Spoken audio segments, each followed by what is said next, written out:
नमस्कार, तुम्ही ऐकत आहात MGM 90.8 FM साथ है तो बात है.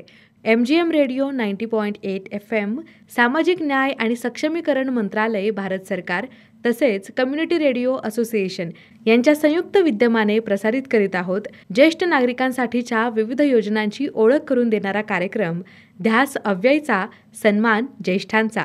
चला ऐकूयात या कार्यक्रमाचा 10वा भाग. नमस्कार श्रोते हो, स्वागत आहे तुमचं देशांमधल्या 200 सामुदायिक रेडिओवरून प्रसारित होणाऱ्या ध्यास अव्ययचा सन्मान ज्येष्ठांचा या आपल्या विशेष कार्यक्रमामध्ये. मी लक्ष्मी, माझ्याबरोबर भरत आजोबा या कार्यक्रमाच्या माध्यमातून आपल्या घराघरामध्ये पोहोचत आहोत. याचा आम्हाला अतिशय आनंद वाटतो.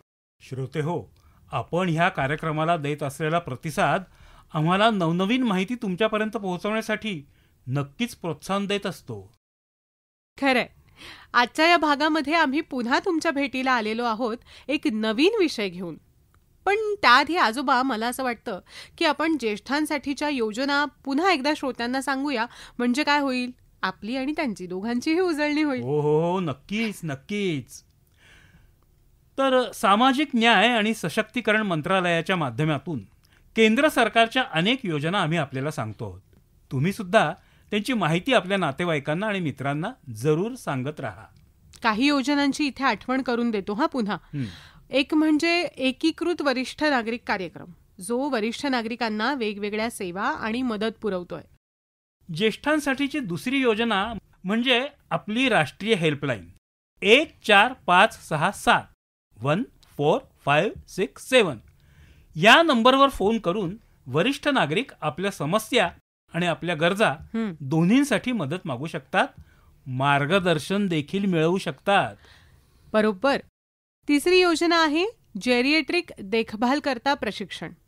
वरिष्ठ नागरिकांची देखभाल करण्यासाठी या कार्यक्रमाच्या माध्यमातून प्रशिक्षण दिलं जातं. वरिष्ठांची काळजी घेण्यासंदर्भातलं कौशल्य आणि माहिती या प्रशिक्षणाच्या माध्यमातून आपण मिळवू शकता. Senior care ageing growth engine ही चौथी योजना, जिच्या माध्यमातून वरिष्ठ नागरिकांसाठी आर्थिक आणि सामाजिक सुरक्षा प्रदान केली जाते.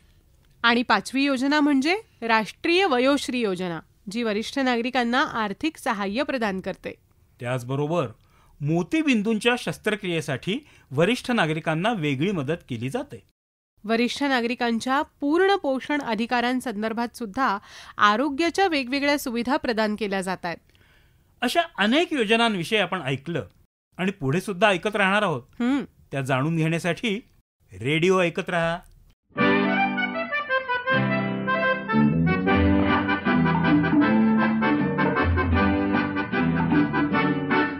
पाचोळे आम्ही हो पाचोळे, पाचोळे आम्ही हो पाचोळे.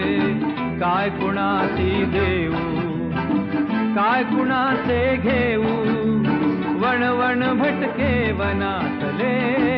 पाचोळे आम्ही वादळातले, पाचोळे आम्ही हो पाचोळे, पाचोळे आम्ही हो पाचोळे.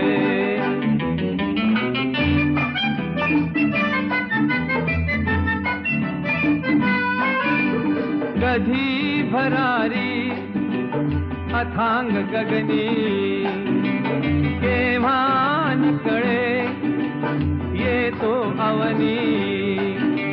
मोह पाशना आम्हा कुणाचा, स्वैर आम्ही आपुले. मोह पाशना आम्हा कुणाचा, स्वैर आम्ही आपुले. पाचोळे आम्ही हो पाचोळे, पाचोळे आम्ही हो पाचोळे.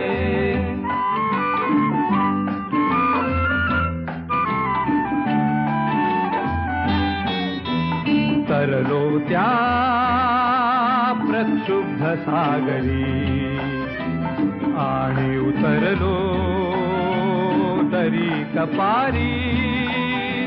तरलो त्या प्रक्षुब्ध सागरी आणि उतरलो दरी कपारी. वसुंधरेचे स्वरूप आम्ही तेही दुरून देखिले. वसुंधरेचे स्वरूप आम्ही तेही दुरून देखिले. पाचोळे आम्ही हो पाचोळे. पाचोळे आम्ही हो पाचोळे.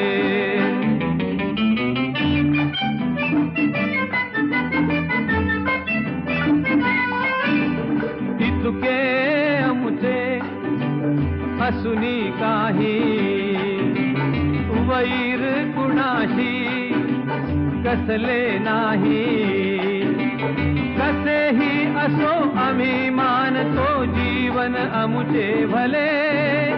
कसेही असो आम्ही मानतो जीवन आमुचे भले. पाचोळे आम्ही हो पाचोळे. पाचोळे आम्ही हो पाचोळे. आजोबा, तुम्ही कुठे जाताय का? नाहीतर मग जा ना. हा, कुठे जाऊ? कुठेही जा. अरे कुठेही म्हणजे? कुठेही म्हणजे कुठेही. अरे काय झालंय काय तुला लक्ष्मी? तुम्ही कुठे जात का नाही हो? अगं कुठं जायचंय मला? अहो, कुठेतरी जायचं असेलच ना. या वयात ना फक्त हॉस्पिटलमध्ये जाऊ शकतो. आणखी कुठे जाऊ? मग ठीक आहे, एक काम करा, आधी हॉस्पिटलमध्ये जा आणि त्यानंतर आणखी कुठेतरी जा. अरे आणखी कुठे? सरळ सरळ सांग लक्ष्मी, तुझ्या डोक्यात काय सुरू आहे? मी तर फक्त एवढंच सांगतेय की खूप दिवस झाले तुम्ही कुठेही गेलाच नाही आहात, म्हणून कुठेतरी जा बरं. अरे कुठेतरी जा, कुठेतरी जा, मला घालवायचं आहे का तुला? बरोबर, तुम्हाला घालवायचंच आहे मला. काय झालंय काय तुला? आपल्या भरत आजोबांना तुला घरातून बाहेर घालवायचंय? हो, मी तुम्हाला घालवून द्यायचा निश्चयच केलाय. लक्ष्मी, आजोबा, हे बघ लक्ष्मी, आता जर तू स्पष्ट स्पष्ट मला काय ते सांगितलं नाहीस, तुम्हाला हार्ट अटॅक येईल आणि त्याला तू जबाबदार असशील. शुभ बोलणाऱ्या. बरं बरं, ठीक आहे, हे बास झालं, मी संपवते आता सस्पेन्स. आजोबा, थोड्या दिवसांपूर्वी बघा आपण तुमचा अल्बम बघत होतो जुना. हो, बघत होतो. मग त्याचं काय? त्यामध्ये तुला असं काय दिसलं की तुझं हे डोकं असं चालायला लागलं? अहो, ते सगळे बघून तुमच्या डोक्यामध्ये काही विचार येत नाही का हो? तुमच्या डोक्यात काही चालत नाही? नाही बुवा, अगं कुठले फोटो? अहो, तेच फोटो ज्यामध्ये तुम्ही तुमच्या मित्रांबरोबर खूप मजा मस्ती करता आहात. ते होय? हा. अगं तेव्हा सहज संधी मिळाली होती, मग केली आम्ही मजा. तुम्ही तर तुमच्या मित्रांबरोबर ट्रेकिंगला सुद्धा जात होतात. येस, मग? सगळा तरुणाईचा उत्साह. तेच, मग आता का नाही जात? हे लक्ष्मी, एकतर तुझं डोकं काम करत नाहीये, हा, पण मी तर असं म्हणेन की ते बिघडलंच आहे. का? काय चुकीचं बोलतेय मी? अरे आता या वयात काय डोंगर चढू मी? अहो स्काय डायव्हिंग करू? मला डायरेक्ट वर पाठवायचंय की काय तुला? आजोबा, अहो ऍडव्हेंचर करा असं कुठे म्हणते मी. अहो पण फिरायला गेलं पाहिजे की नाही? अरे मग असं सांग ना. हे बघ, आताच 2 महिन्यांपूर्वी गेलो होतो ना आपण माझ्या मित्राच्या मुलीच्या लग्नाला. काय आजोबा, मी फिरायला जायचं म्हणते आणि तुम्ही. एक मिनिट, हा, त्या दिवशी त्याच कार्यक्रमामध्ये पूजा झाल्यानंतर तुम्ही आम्हाला काय सांगत होतात? काय सांगत होतो? फिरायला जा म्हणून? अहो आजोबा, तुम्ही सांगत होतात की आपल्या आयुष्यामध्ये 4 अवस्था असतात. बाल्यावस्था, गृहस्थावस्था, बरोबर, वानप्रस्थाश्रम आणि संन्यास. हो, हे छान लक्षात आहे तुझ्या.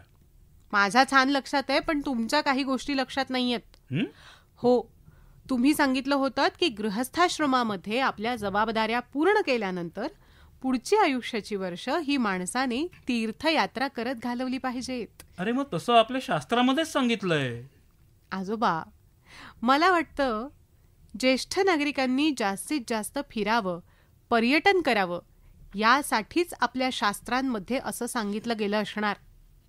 मला सांगा, आधी काही ज्येष्ठ नागरिकांचे गुडघे दुखत नव्हते? त्यांना त्रास होत नव्हता? त्यांचा बीपी खालीवर होत नव्हता की काय?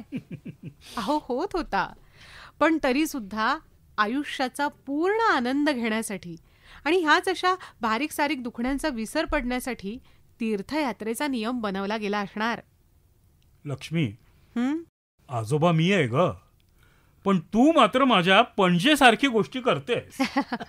अहो एवढंच नाही आजोबा, मी तर असा सुद्धा विचार केला की ज्येष्ठ नागरिकांनी जास्तीत जास्त निसर्गाच्या जवळ जावं. यासाठीच तर सगळी तीर्थक्षेत्र बघा तुम्ही नदी किनारी आहेत किंवा डोंगरांवरती आहेत. बरोबर, हं? अगदी 100 नंबरी बोलतेस बरं का तू.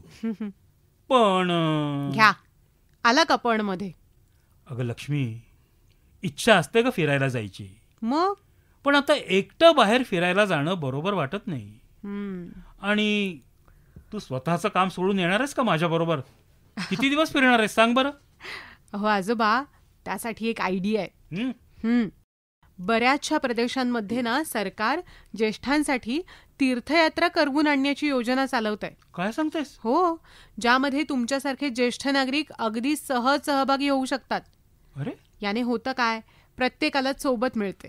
60 वर्ष किंवा 60 वर्षापेक्षा जास्त ज्यांचं वय आहे त्यांना एक वेळेला वेगवेगळ्या तीर्थस्थानांची यात्रा करण्यासाठी शासकीय मदत करणं हा या योजनेचा उद्देश आहे. अरे वा, पण मग ह्या योजनेचा आनंद कोण कोण घेऊ शकतं?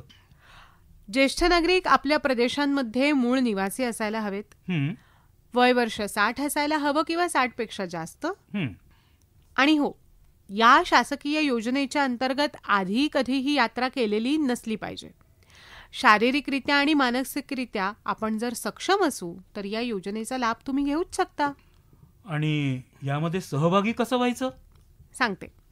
जे कोणी इच्छुक ज्येष्ठ नागरिक आहेत ते आपला अर्ज ग्रामपंचायत, जनपद पंचायत किंवा पंचायतीचे उपसंचालक किंवा समाज कल्याण कार्यालयामध्ये देऊ शकतात. बर. या कार्यालयांमध्ये जे अर्ज जमा होतात ना, त्या अर्जांमधून लॉटरी काढली जाते आणि त्यामध्ये जर तुमचा नंबर आला तर तुम्हाला शासनाकडून तीर्थयात्रेसाठी नेलं जातं. खरं सांगू का लक्ष्मी, मला तर हे ऐकूनच इतकं छान वाटायला लागलंय ना. क्या बात आहे. फिरायला जाल तेव्हा आणखीन छान वाटेल. हे बघ, श्याम येणार आहे. हा, आता येतच असेल, त्याला पण सांगूया की आपण. शुभस्य शीघ्रम. अहो तुमचे मित्रच आहेत ना ते, पुन्हा एकदा तशीच मजा करता येईल तुम्हाला. येस, नक्कीच नक्कीच. तुला माहिती लक्ष्मी, अगं आम्ही सगळे मित्र जेव्हा फिरायला जात असू ना तेव्हा त्या त्या प्रदेशाबद्दल एक तरी लोकगीत आम्ही शिकून येत असू. अरे वा, मग तर तुम्हाला बरीचशी लोकगीतं येत असतील. आता आधी येत होती ग. आधी येत होती काय, थोडासा डोक्याला ताण द्या, आठवेल तुम्हाला आता पण. आठवलं का? ऐकवा जरा. हा, ऐकवा.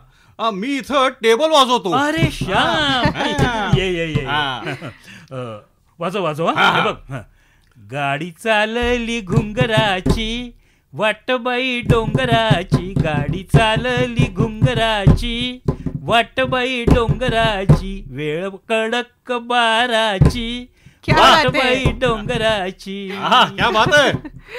वा भरत. नाही म्हणजे तू गाण्यामध्ये तुझं करिअर न करण्याचा खूप योग्य निर्णय घेतलास. अरे आणि तू सुद्धा वाद्य न शिकून येण्याचा योग्यच निर्णय घेतलाय. तुम्ही दोघं एकमेकांची मस्करी करताय, पण खरंच तुम्ही दोघंही खूप छान गाता आणि वाजवता सुद्धा. माहिती लक्ष्मी, तुझ्या या आजोबाला गाण्याचा एवढा शौक की आम्ही ऐकून दमायचो. अगं पण याचं गाणं काही थांबायचं नाही. आणि तू कुठं लिहायचं थांबायचास? कुठून ऐकलेल्या गोष्टी सांगायचं बरं का आम्हाला. आणि सगळे एवढे गुंगून जायचे आहे बस काही विचारायलाच नको. अरे आता कुठे तशा मैफिली आणि गप्पा. सगळं सुटलं बघ आता हातातून. सुटलंय तर पकडा. अगं आता आयुष्याची दोरी सुद्धा सुटायला आली. आता काय पकडायचं आणि काय सोडायचं तेच सांगते. जोपर्यंत आयुष्याची दोरी हातामध्ये आहे तोपर्यंत प्रत्येक संधीला आणि प्रत्येक हौसेला पकडून ठेवायला पाहिजे. लक्ष्मी, आज खूपच म्हणजे एकदम शहाण्यासारख्या गोष्टी करतेस तू. अरे सकाळपासून सुरू आहे बाबा हिचं. फिरायला जा म्हणतेय, हौस पूर्ण करा म्हणते. बघा ना, आता तुम्ही दोघांनी गाणं ऐकवलं, किती मजा आली ऐकताना. तुम्हाला पण आणि मला पण. मग अशाच आपल्या हौशी पूर्ण करून रोज मजा करायला कोणी थांबवलंय? हा, परत तुझ्या घरातलं हे वातावरण तुझ्या मुलांनी इतकं सुंदर बनवलंय. हो, म्हणजे तुझ्या मनातल्या सगळ्या गोष्टी समजतात बघ यांना. अरे खरंच आहे, पण या सगळ्याचं श्रेय मात्र आमच्या लक्ष्मीला आहे. हा, आजोबा, घरातल्या ज्येष्ठांना त्यांच्या वयानुसार अनुकूल वातावरण देणं ही जबाबदारीच आहे आपली. वयाचं अनुकूल वातावरण म्हणजे काय ग? म्हणजे असं वातावरण हं. जिथे ज्येष्ठ नागरिक आपलं मन मोकळं करू शकतील आणि आपल्या दैनंदिन आयुष्यामधल्या गोष्टी सुद्धा सहज करू शकतील आणि आपली हौसही पूर्ण करू शकते. बिलकुल. हा. हा हा, आता मला इथे एक आणखीन एक गोष्ट आठवती. हा, सांग सांग सांगा, सांगा. सांग सांग सांग सांगतो. हा. म्हणजे कसं आहे, हं.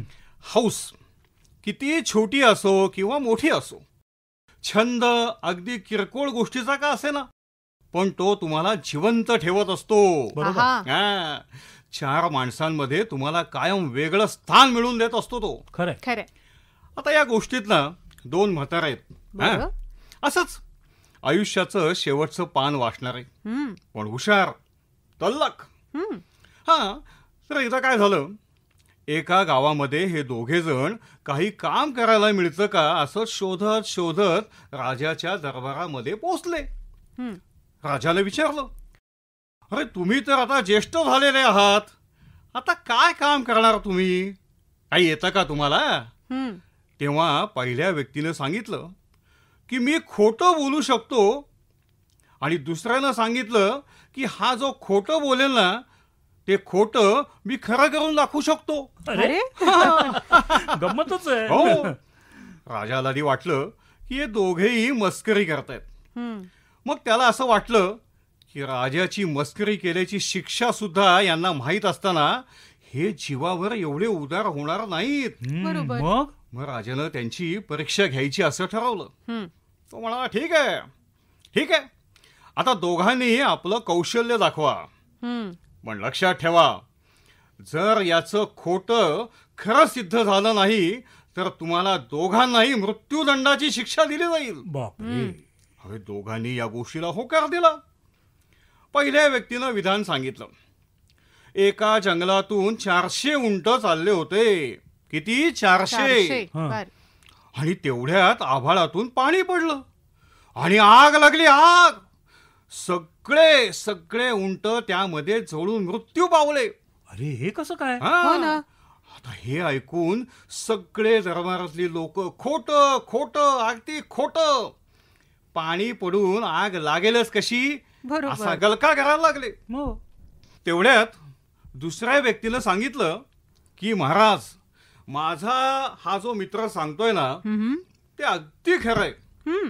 हा, म्हणजे झालं असं की त्या उंटाच्या पाठीवर चुन्याच्या गोण्या होत्या ओ. आणि पाणी पडल्यामुळे चुना ओला झाला, गरम झाला, हम्म. आणि त्या गोण्या उंटाच्या पाठीवर तशा चिटकून राहिल्या हम्म. आणि ओझ्यामुळे उंटाचा मृत्यू झाला. बरोबर. आता दुसऱ्या व्यक्तीच्या युक्तिवादाला सगळ्यांनी सहमती दिली. करेक्ट. पुन्हा हम्म. एकदा पहिल्या व्यक्तीनं सांगितलं, महाराज, एकदा असं झालं की एक बकरी गावाच्या बाहेर असलेल्या पिंपळाच्या झाडावरची उंचावर म्हणजेच शेंड्यावर असणारी पानं जमिनीवरून खात होती. कसं काय बरं? हा, अरे सगळे ओरडायला लागले, खोटं आहे, कसं अगदी, शक्य आहे? हम्म. त्यावर दुसरी व्यक्ती म्हणाली, महाराज, हा अगदी बरोबर सांगतोय. हम्म. अहो, पिंपळाचं झाड आहे ना ते कोरड्या विहिरीच्या आतमध्ये उगवलेलं होतं, ओ. आणि त्या झाडाचा शेंडा जो आहे ना तो जमिनी लगत आलेला होता, बर. आणि त्यामुळे बकरी त्या पिंपळाच्या झाडावरच्या शेंड्याची पानं आरामात खाऊ शकत होती. आता पहिल्या व्यक्तीनं सांगितलं हम्म. की एकदा एक मांजरीचं पिल्लू आकाशात फिरत होतं. अरे बापरे. हे काहीतरी. आता दुसऱ्या व्यक्तीनं सांगितलं, अहो हे सुद्धा अगदी खरं आहे. बर. वास्तविक त्या बाळाला एक ससणा घेऊन चालला होता. हा सुद्धा युक्तिवाद अगदी योग्य ठरला. हे मात्र खरं. मग पुन्हा पहिल्या व्यक्तीनं सांगितलं, एकदा तर गंमतच झाली. माझ्या वडिलांच्या दाढीमध्ये एका चिमणीनं अंड दिलं आणि त्यातून एक चिमणीचं पिल्लू बाहेर आलं आणि उडून गेलं. पण माझ्या वडिलांना याचा पत्ताच लागला नाही. नाही म्हणजे आता तर सगळ्यांची खात्री पडली, आता यांना मृत्यूदंड होणारच. कारण ही तर पूर्णपणे खोटी गोष्ट आहे. तेव्हा दुसरी व्यक्ती म्हणाली, महाराज ही सुद्धा घटना अगदी खरी आहे. याच्या वडिलांची दाढी खूपच जास्त वाढली होती, त्यामुळे त्यांनी ती कापून टाकली आणि न्हाव्याने ती कापलेली दाढी मागच्या कचऱ्यामध्ये फेकून दिली होती. बापरे. अहो तिथं चिमणीने अंड घातलं, त्यामुळे वडिलांना या गोष्टीचा पत्ताच लागला नाही. हे ऐकून राजा खूप खुश झाला आणि दोघांच्याही कौशल्याला तोड नाही आणि हे मनोरंजनाचं उत्तम माध्यम आहे असं समजून त्यांनी आपल्या दरबारामध्ये त्यांना काम सुद्धा दिलं.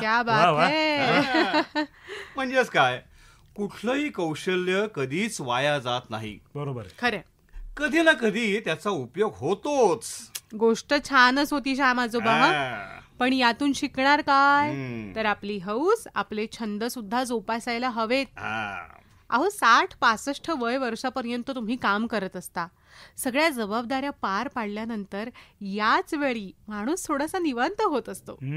हीच तर खरी वेळ असते की जिथे तो त्याच्या कलांना, त्याच्या राहून गेलेल्या इच्छांना पूर्ण करण्यासाठी भरपूर वेळ देऊ शकतो. खरंय, अगदी खरंय लक्ष्मी. अगं परवा आपल्या जवळच्या त्या जयश्रीताई नाहीत का, त्यांना आम्ही अंगणात बसून एक खूपच सुंदर काम करताना पाहिलं. कोणतं? घरातल्या सुक्या फुलांपासून त्या धूप बत्ती बनवत होत्या. अरे वा. हा, मी विचारलं तेव्हा त्यांनी एक खूप छान गोष्ट सांगितली. काय म्हणाल्या? त्या म्हणाल्या की आपलं ज्येष्ठांचं आयुष्य सुद्धा या सुकलेल्या फुलांसारखंच असतं नाही का.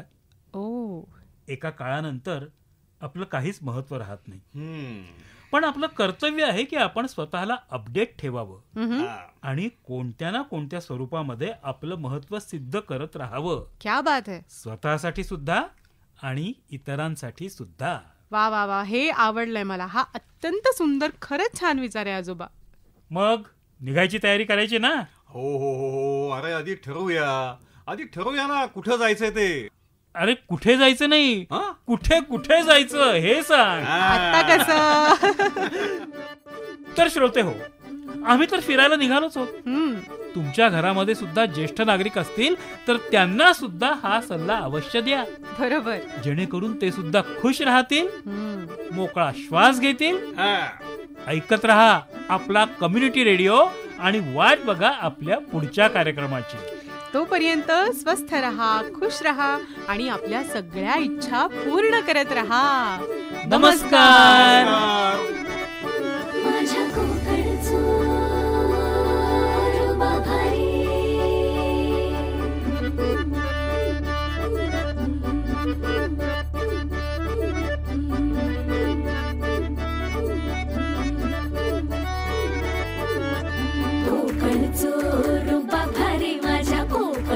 बाई तोरो भारी दिसते, भारी गणपतीची स्वारी अन आला धादिस मामाच्या घरी. मालवण चिपळूण सावंतवाडी माझ्या कोकण गावांचो दिमाग भारी दिसते, भारी गणपतीची स्वारी माझ्या कोकणा वाटे तुम्ही वलवा गाडी. धमाधमान हाका गाडी माझ्या कोकणचो रस्तो नागमोडी. कारी नये वा बशी नये वा नाही तर सुसाट आगीन गाडी.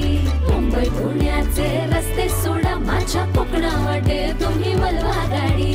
ना ना ना ना ना ना ना ना ना ना ना ना ना ना ना.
ध्यास अव्ययचा सन्मान ज्येष्ठांचा या कार्यक्रमाचा 10वा भाग आत्ताच आपण ऐकला. हा कार्यक्रम MGM रेडिओ 90.8 FM, सामाजिक न्याय आणि सक्षमीकरण मंत्रालय, भारत सरकार तसेच कम्युनिटी रेडिओ असोसिएशन यांच्या संयुक्त विद्यमाने प्रसारित केला जात आहे. ऐकत रहा MGM 90.8 FM, साथ है तो बात है.